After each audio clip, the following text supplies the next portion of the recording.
नमस्कार।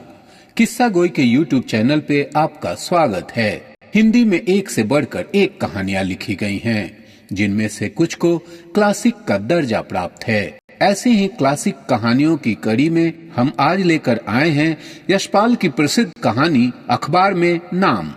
जून का महीना था, दोपहर का समय और धूप कड़ी थी। ड्रिल मास्टर साहब ड्रिल करा रहे थे। मास्टर साहब ने लड़कों को एक लाइन में खड़े होकर डबल मार्च करने का ऑर्डर दिया। लड़कों की लाइन ने मैदान का एक चक्कर पूरा कर दूसरा आरंभ किया था कि अनंतराम गिर पड़ा। मास्टर साहब ने पुकारा, हॉल्ट। लड़के लाइन से बिखर गए। मास्टर साहब और दो लड़कों ने मिलकर अनंत को उठाया और बरामदे में ले गए। मास्टर साहब ने एक लड़के को दौड़कर पानी लाने का हुक्म दिया। दो तीन लड़के स्कूल की कापियां लेकर अनंत को हवा करने लगे। अनंत के मुंह पर पानी के छींटे मारे गए। उसे होश आते आते हेडमास्टर साहब भी आ गए और अनंतराम के सिर पर हाथ फेरकर पुचकार कर उन्होंने उसे तसल्ली दी। स्कूल का चपरासी एक तांगा ले आया। दोनों लड़कों के साथ ड्रिल मास्टर अनंतराम को उसके घर पहुंचाने गए। स्कूल भर में अनंतराम के बेहोश हो जाने की खबर फैल गई।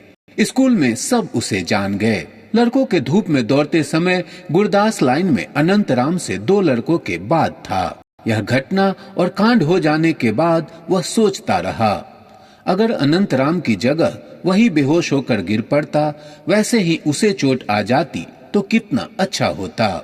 आह भरकर उसने सोचा, सब लोग उसे जान जाते और उसकी खातिर होती। श्रेणी में भी गुरदास की कुछ ऐसी ही हालत थी। गणित के मास्टर साहब सवाल लिखाकर बेंचों के बीच में घूमते हुए नजर डालते रहते थे कि कोई लड़का नकल या कोई दूसरी बेजा हरकत तो नहीं कर रहा। लड़कों के मन में यह होड़ चल रही होती कि सबसे पहले सवाल पूरा करके कौन खड़ा हो जाता है। गुरदास बड़े यत्न से अपना मस्तिष्क कॉपी में गड़ा देता। उंगलियों पर गुना और योग करके उत्तर तक पहुंच ही रहा होता कि बनवारी सवाल पूरा करके खड़ा हो जाता। गुरदास का उत्साह भंग हो जाता और दो तीन पल की देर यूं भी हो जाती। कभी कभी सबसे पहले सवाल कर सकने की उलझन के कारण कहीं भूल भी हो जाती। मास्टर साहब शाबाशी देते तो बनवारी और खन्ना को और डांटते तो खलीक और महेश का नाम ही लेकर। महेश और खलीक न केवल कभी सवाल पूछने की चिंता करते, बल्कि उसके लिए लज्जित भी न होते। नाम जब कभी लिया जाता तो बनवारी, खन्ना, खलीक और महेश का ही, गुरदास बेचारे का कभी नहीं। ऐसी ही हालत व्याकरण और अंग्रेजी की क्लास में भी होती। कुछ लड़के पढ़ाई लिखाई में बहुत तेज होने की प्रशंसा पाते, कोई डांट डपट के प्रति निर्द्वंद होने के कारण बेंच पर खड़े कर दिए जाने से लोगों की नजर में चढ़कर नाम कमा लेते। गुरदास बेचारा दोनों तरफ से बीच में ही रह जाता। इतिहास में गुरदास की विशेष रुचि थी। शेरशाह सूरी और खिलजी की चढ़ाइयों और अकबर के शासन के वर्णन उसके मस्तिष्क में सचित्र होकर चक्कर काटते रहते। वैसे ही शिवाजी के अनेक किले जीतने के वर्णन भी।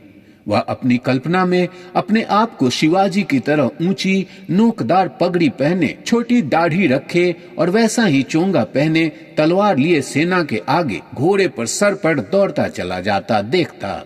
इतिहास को यूं मनस्त कर लेने या इतिहास में स्वयं समा जाने पर भी गुरदास को इन महत्वपूर्ण घटनाओं की तारीखें और सन याद न रहते थे, क्योंकि गुरदास के काल्पनिक ऐतिहासिक चित्रों में तारीखों और सनों का कोई स्थान न था।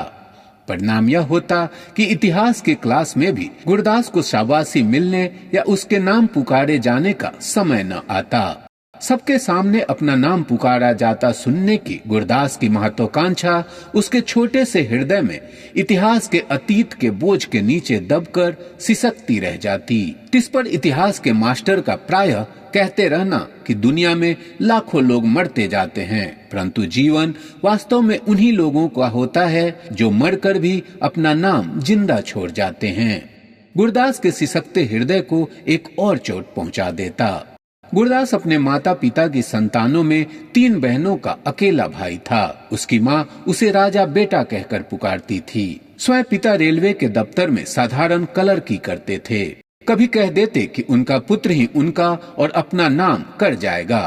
ख्याति और नाम की कमाई के लिए इस प्रकार निरंतर दी जाती रहने वाली उत्तेजनाओं के बावजूद गुरदास श्रेणी और समाज में अपने आप को किसी अनाज की बोरी के करोड़ों एक ही से दानों में से एक साधारण दाने से अधिक अनुभव न कर पाता था। ऐसा दाना कि बोरी को उठाते समय वह गिर जाए तो कोई ध्यान नहीं देता। ऐसे समय उसकी नित्य कुचली जाती महत्वाकांक्षा चीख उठती कि बोरी के छेद से सड़क पर उसके गिर जाने की घटना ही ऐसी क्यों न हो जाए कि दुनिया जान ले कि वास्तव में कितना बड़ा आदमी है और उसका नाम मोटे अक्षरों में अखबारों में छप जाए।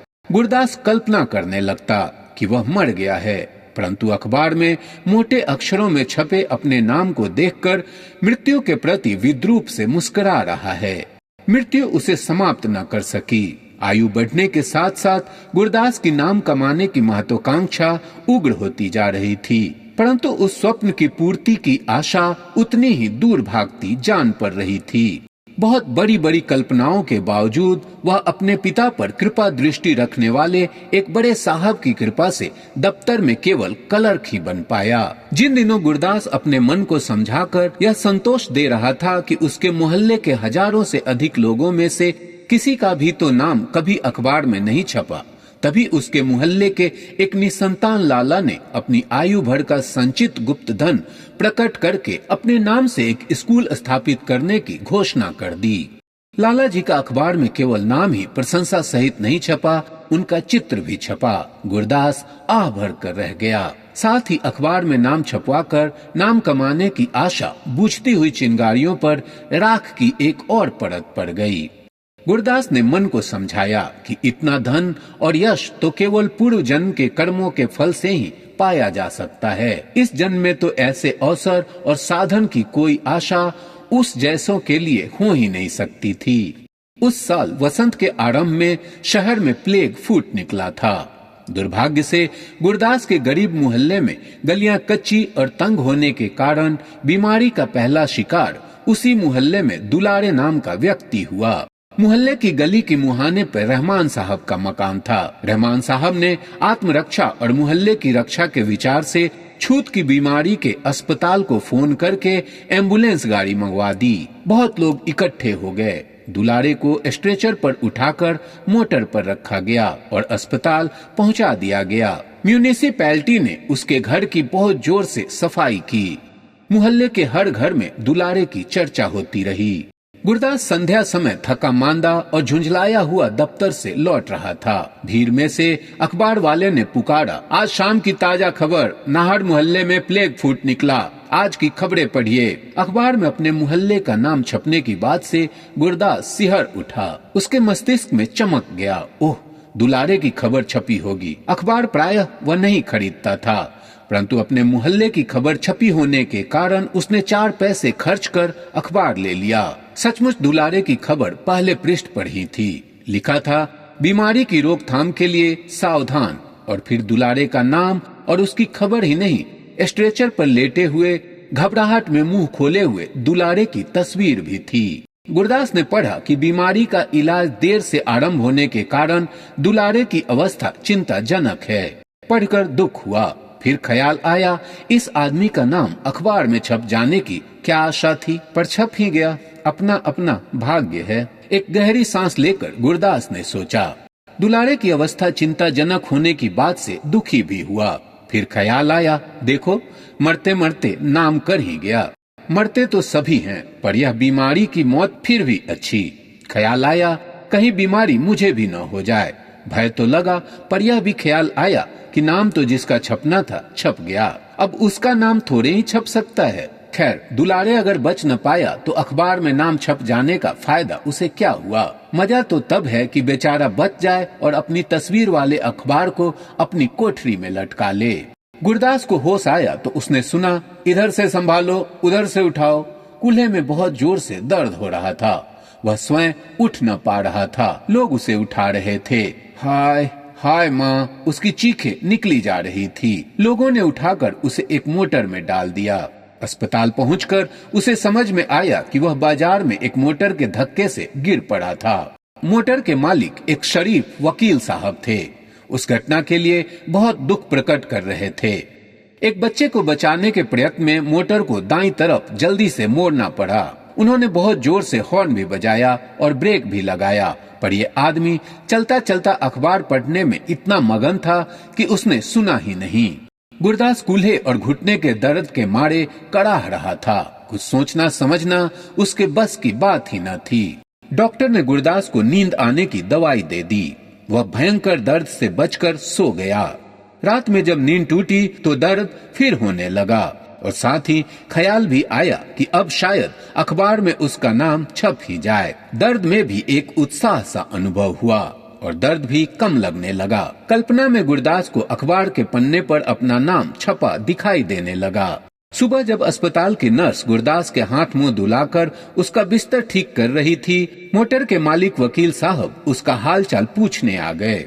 वकील साहब एक स्टूल खींचकर गुरदास के लोहे के पलंग के पास बैठ गए और समझाने लगे, देखो भाई, ड्राइवर बेचारे की कोई गलती नहीं थी। उसने तो इतने जोर से ब्रेक लगाया कि मोटर को भी नुकसान पहुंच गया। उस बेचारे को सजा भी हो जाएगी तो तुम्हारा भला हो जाएगा। तुम्हारी चोट के लिए बहुत अफसोस है। हम तुम्हारे लिए 200-400 रुपए का प्रबंध भी कर देंगे। कचहरी में तो मामला पेश होगा ही। जैसे हम कहें तुम बयान दे देना, समझे? गुरदास वकील साहब की बात सुन रहा था, पर ध्यान उसका वकील साहब के हाथ में गोल मोल लिपटे अखबार की ओर था। रह न सका तो पूछ बैठा, वकील साहब, अखबार में हमारा नाम छपा है? हमारा नाम गुरदास है, मकान नाहर मोहल्ले में है।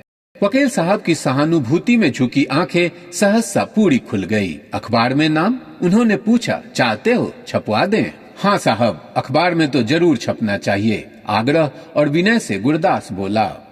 अच्छा, एक कागज पर नाम पता लिख दो। वकील साहब ने कलम और एक कागज गुरदास की ओर बढ़ाते हुए कहा, अभी नहीं छपा तो कचहरी में मामला पेश होने के दिन छप जाएगा, ऐसी बात है।